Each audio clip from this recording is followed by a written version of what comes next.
So, welcome, Jana Romanova. You're an artist invited for a Sickhouse program in this year of 2025. And the theme this year is Return to Dreamland. And we're really happy to work with you to explore what does it mean to dream today and what are the places we can dream in at, what are we dreaming about, why do we need it, and how can we help each other maybe make more space for it. And this is what we're going to try to talk a bit about today, and we'll see where it takes us, right? Thank you so much for the invitation. For me, the last couple of years that we've been doing things together was like coming to Enschede every time was like my personal little dream coming true.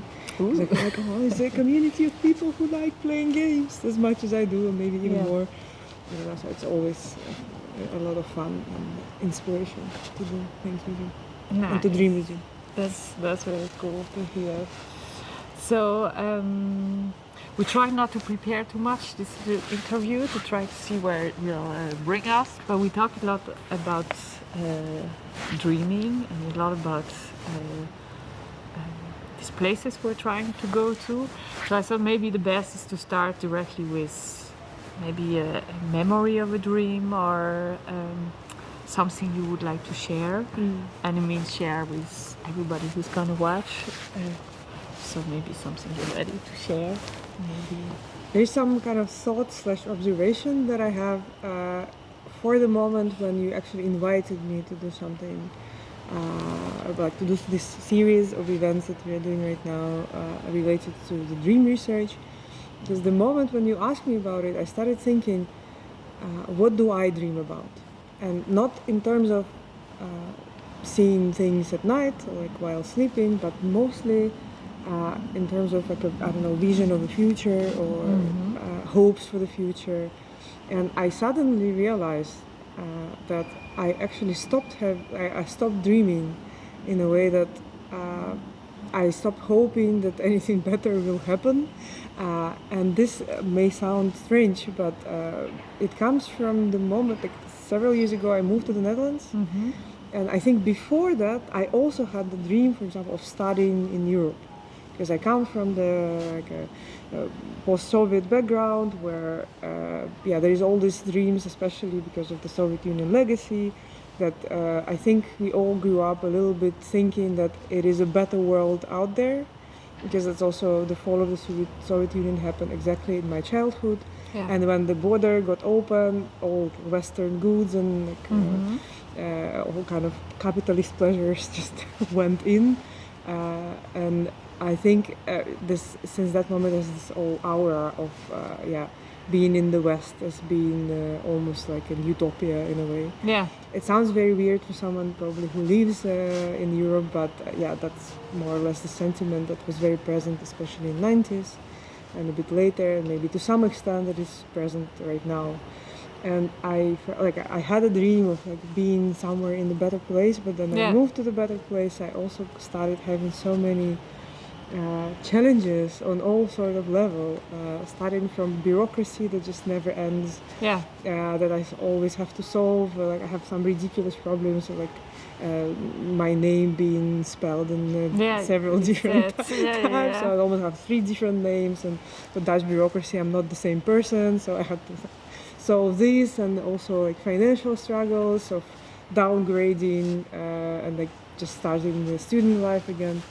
And then of course integration and like not having friends for quite some time.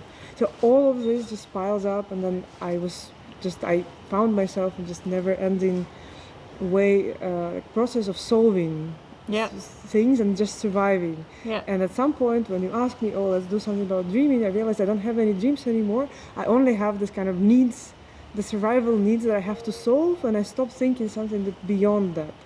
That was a very interesting moment, because I think before that I always had dreams, before all of this like, number of events happened to me and in the world, and I thought for me personally this whole process of thinking of dreams and creating LARPs that would be somehow researching what does it mean to dream in all sorts of ways would be also a process of rediscovering what do I dream about, and kind of finding myself back, becoming myself, or like making myself in a way out of a dream. So yeah, that's a thought that I wanted to share. Okay, I hope we at least make progress towards this. So I also hope very nice. I think it's working. It's working. Very cool. Very cool. No, I realized because we did this dream walk already once, and I could participate. And when everybody shared their last dream, it felt like this was an easy exercise for most of the people. And I realized, wow, I don't remember most of them. If I really want to tell the story of a dream, I have to dig far away, or I remember a very, very little piece of it. And so I also felt very stupid and very, not just stupid, more like, wow, there's a work I have to do to be able to remember and enjoy maybe more of these dreams. I hope I have, at least the sleeping ones. And so I was also realizing, oh yeah, I very much need this myself to even. Now you were also talking about your childhood memories or the dreams you have for your own life or future, and if I think about this, I'm like, oh yeah, it's a little bit lost or confused in life, which is not. It's not that it's all dramatic, but it's more like, oh yeah, this is maybe a good exercise or good things to try to see. Okay, let's check in. That's what I hope we can also do a little bit while working together. And now there's so this dream walk we are inventing, or like how do you bring them together? I like that there's this little piano with us. I also like listening. This live exercise. It's a soundtrack, so like when there's a post-production, there's no need to add some music. Yeah, that's perfect. It's perfect. Make it more I mean, actually, this is like good jump to these things we did that you did in this dream walk, that you invited us to listen, and I said, this is such a interesting contrast maybe between the sleeping dreams, where it seems that there's not so much sound, like a lot of people tell about what they saw and to at this dream walk to bring us into this world, to make our imaginary work, you use the sound, and how much our environment is full of sound that we forget or that we ignore to focus on functional things.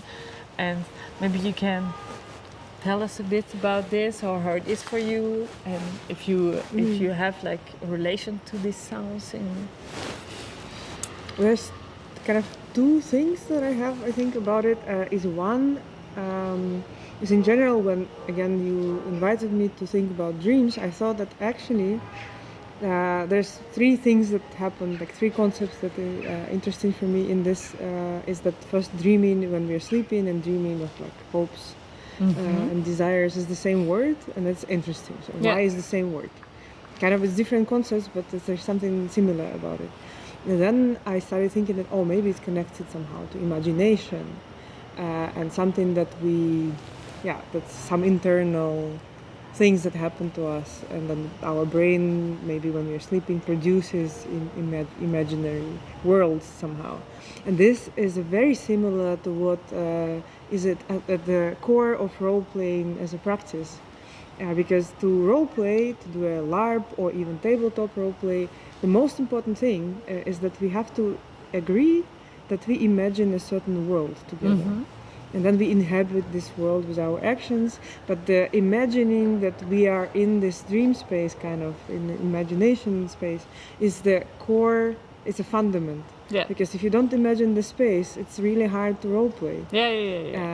It's always elsewhere. It's always in the kind of extra level of reality, even if it's very similar to reality. And that's what I find really beautiful and very similar as practice. Like dreaming and role playing and LARPing. That's all we should explore it. And that's when the first one, when you brought me to this amazing location, was bird watching. Also back then I was reading the book by oh my god, now I forgot. I have another title in my head which is not the same person, but the book is called How to Do Nothing. Oh yeah, Jenny Odell. Yes, thank you. Yes. I thought that. Okay, never mind.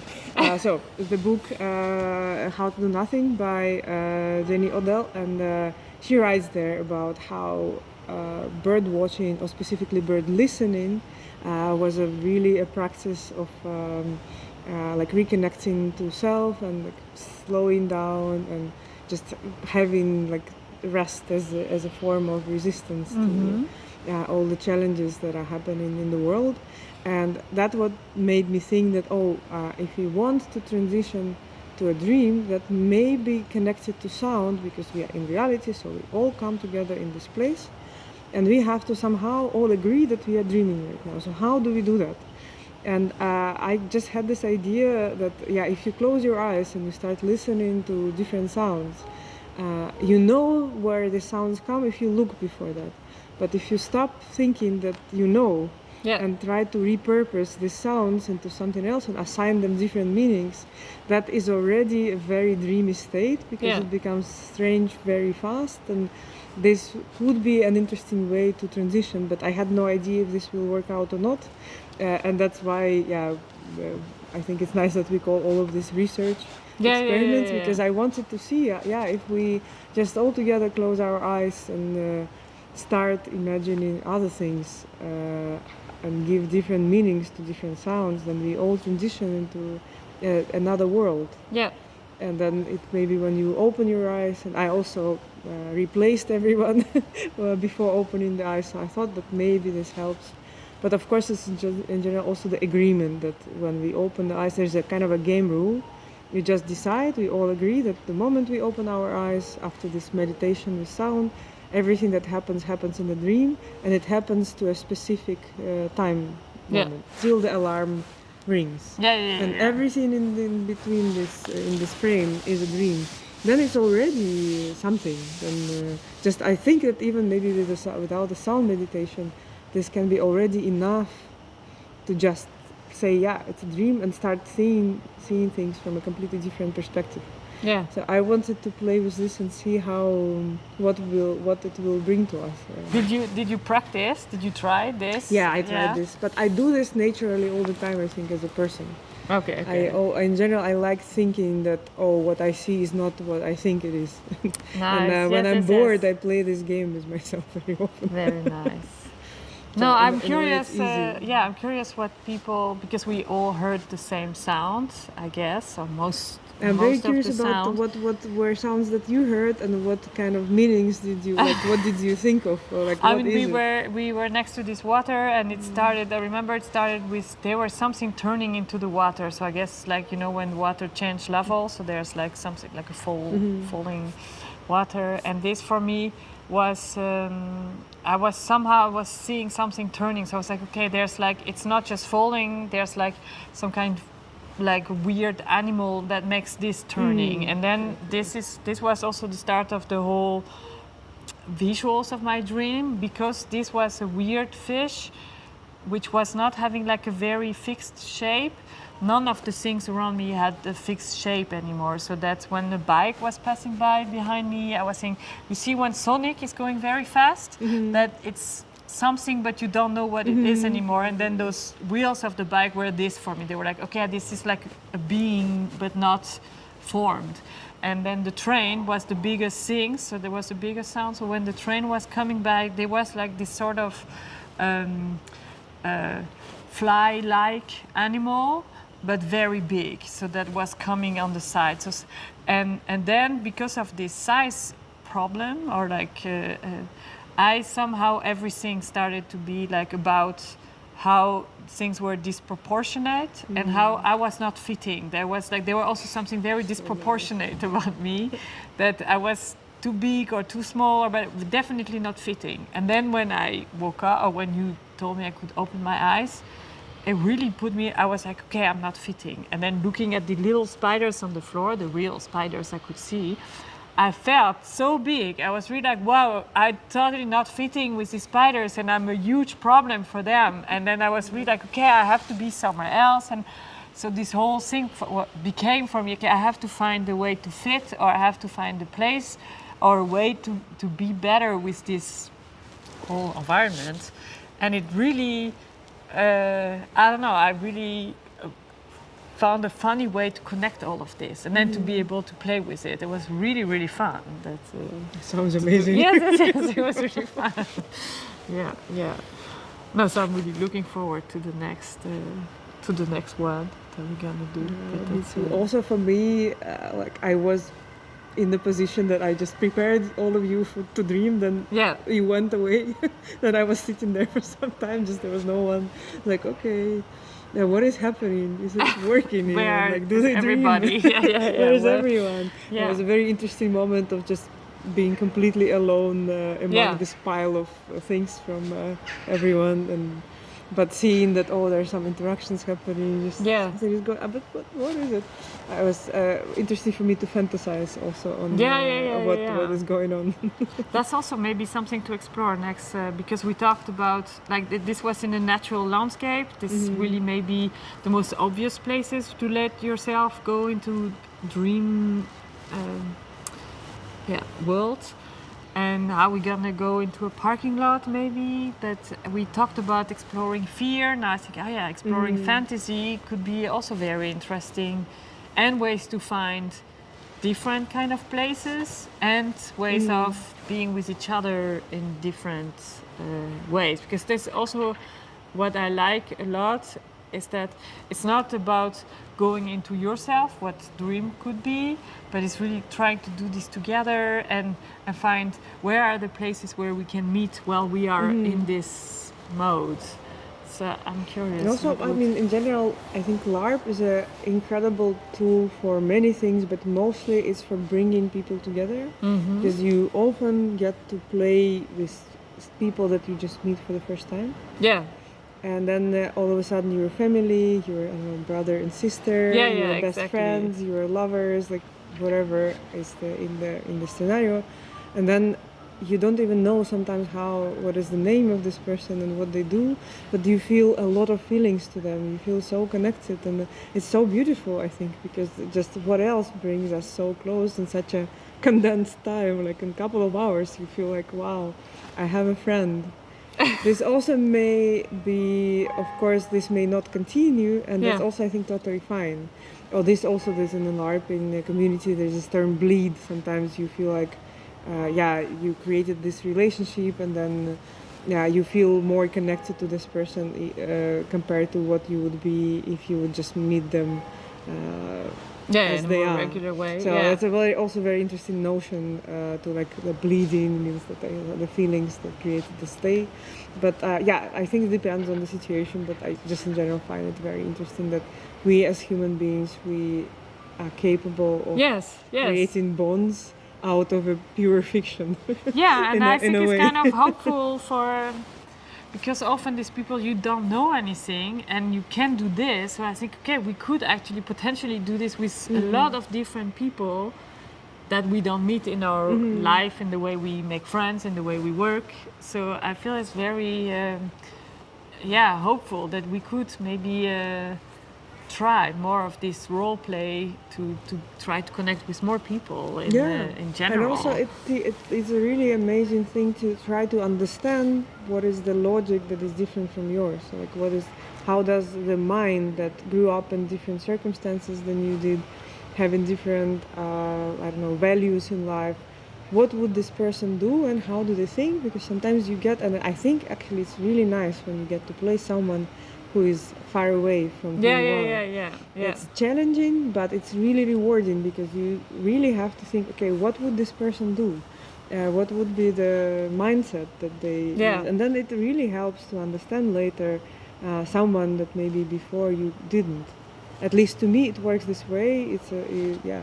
I LARPed quite a lot, especially in the past, and now I still try to do it more or less regularly. But it opens a lot of things about myself and other people to me from a completely unexpected ways. I would say. Nice. And I also really hope that what we do also will help people, for example, to see dreaming as a process that opens other possibilities, maybe for imagination, for creating, I don't know, for thinking of a future together, for just being a community. Although it creates these beautiful temporary communities, but they're very tight in this. Sometimes in the LARP you just play for a few hours, but then it feels like it's been years. And sometimes actually the next one that we are making in this Twente airport is exactly the LARP like that. In less than 4 hours, we will live through like 40 years of life of someone. And let's see what happens, because then maybe, our perception of time will change. Maybe we learn something about how do we dream. And that one is specifically about this kind of being a child and being very open to dreaming and being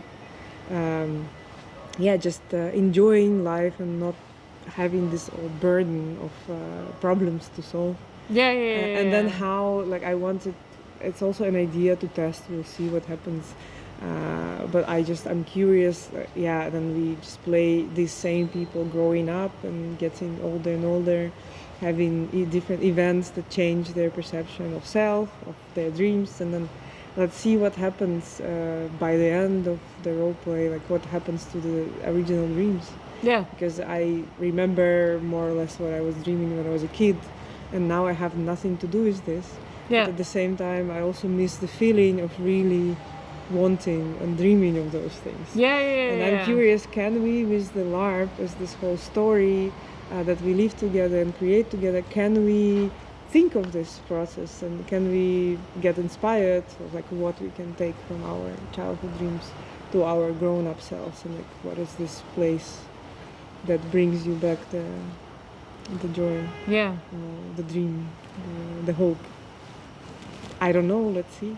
But I got really inspired from our the tour, the research tour, because when we went there at the airport, it was so beautiful when there was this little airplane flying up, and you were running, and then I was running after you, and we were trying to see to get to the spot to see it's taking off, and then it did not take off. It did not happen. But it was just so great as a situation, and it was that this idea was born exactly at that moment, because I thought, wow, I could easily do this as a child, and it felt so beautiful as a moment. And I just want to kind of give an alibi to us as grown-ups in this situation, to be kids again, to play and then live these lives and then just see what happens. I think it's also that what's really nice, this idea we were talking about earlier today, that to be able to dream, you need time, and that when you're a child,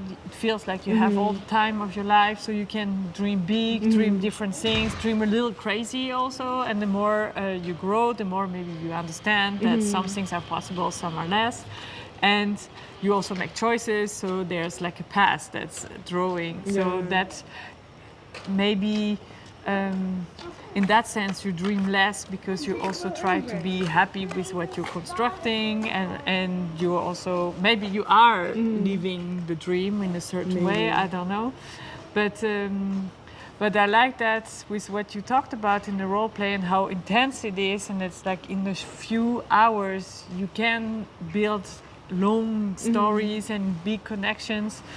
Maybe it's like, okay, maybe this is the right place to recreate dreams, and then to see, okay, we have time, even if it's just 4 hours, and that's so let's create time together. that is sort of like, okay, we can extend in this compact space we have. This is like also very nice of this role play format. And then there were like one thing I thought we talked about also earlier, this connection between this moment where we do role play and this moment where we are in our more regular life, or and you as an artist, but also like I don't know, with family, with friends, with traveling, with taxes. I don't know, all the things that have to happen in life. Are those role play like an escape, or is this like just part of it, fully part of it, or how do you live this? Or I, in general, don't really like the word escape and everything, the all terminology that is created around it, because I don't think there is no escape. yeah. Because everything that we do is a part of reality. There is no other reality. There is, of course, imagination, but it is still part of the reality. For example, there is no such thing as online life and offline life. Everything is offline life. It's just there is a screen and there is a mind that reads things there or watches stuff there. So I feel like everything is the reality, is the question of attention, I think.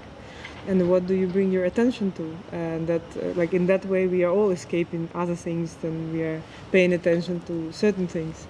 It's just everything is a question of how long do you want to pay attention to this thing and not that thing. And of course, there is ignorance and all other issues that we have in general as humanity. That's very problematic. But all of this is life. I don't think that it's any escape.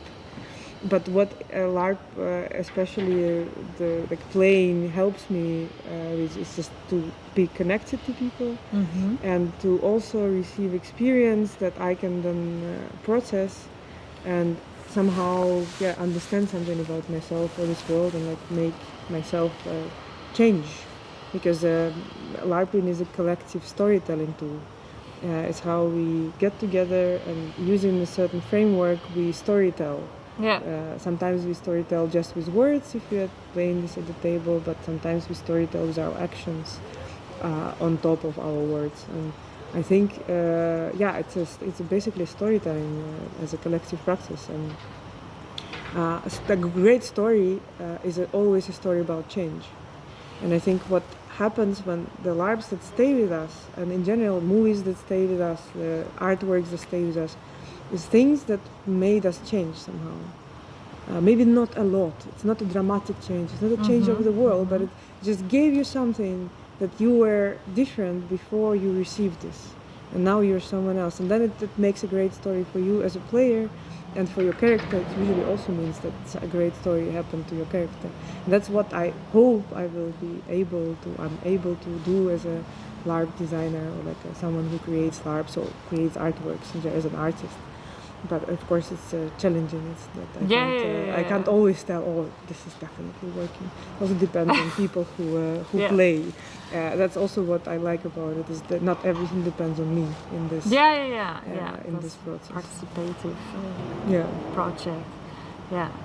I think, I had in my mind when I thought about all these questions like a last one, but then I think maybe it's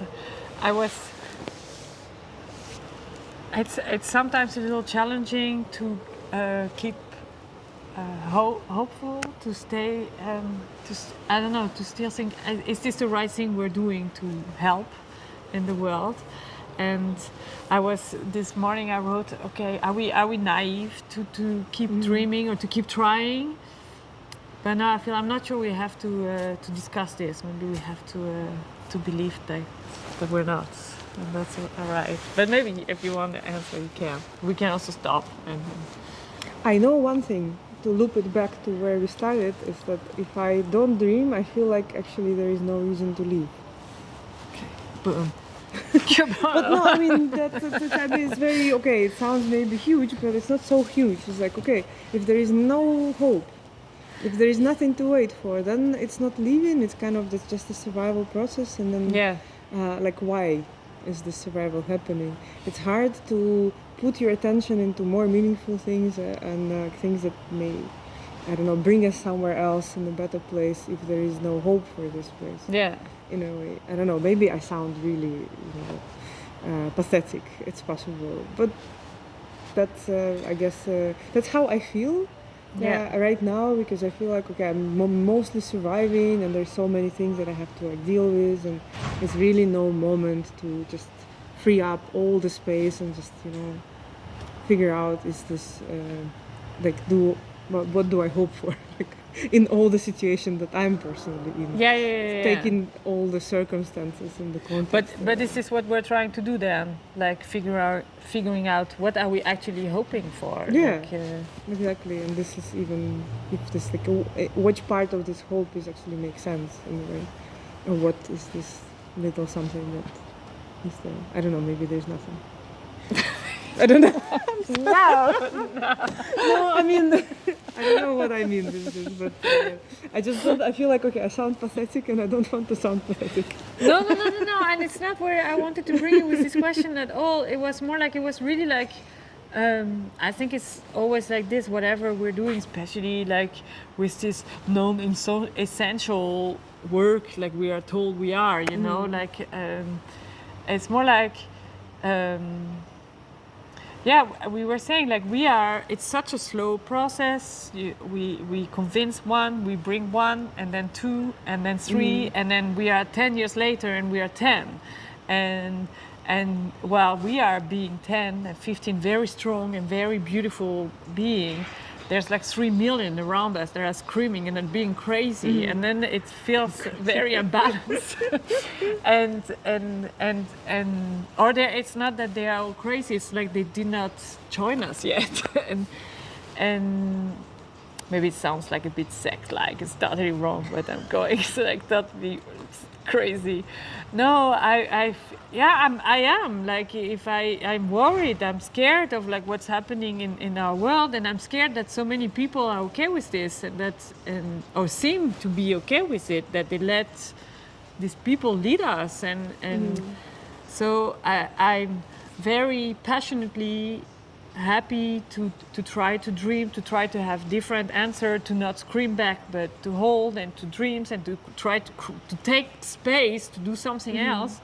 But I'm also sometimes worried that I'm being naive, that this can do anything.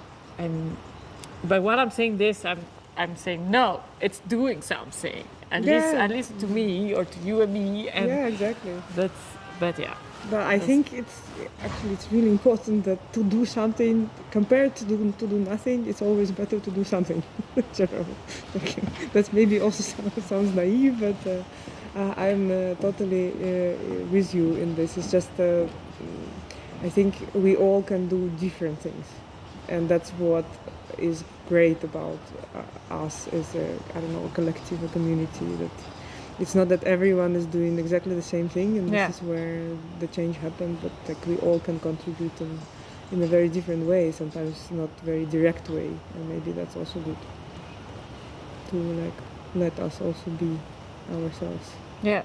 And slowly move something. That just do, like in general, do what depends on us. And sometimes I feel, especially, that's already very challenging place, but in general I felt like when I was in the state of mind that I believed that I can, like I have to now make a lot of actions, and I have to change everything, and I have to like change the world in a way, and I felt very guilty that I did not do anything before that. That was also absolutely unproductive place, that was also destroying me as a person and my mental health, and it was basically an attack, like I'm eating myself alive. That's also not a place to be. It's not what will make any change. No. We need more of you. We don't want less of you. less of me. But it's in general good to understand also both what we would love to do, and maybe that's what we can do through dreaming, but also what we can't do, and kind of find the balance between this. Just understand our own capacity. Yeah. Right. I feel like we should stop maybe. Yeah, I think we have. Also, I is struggling and just making gestures and faces.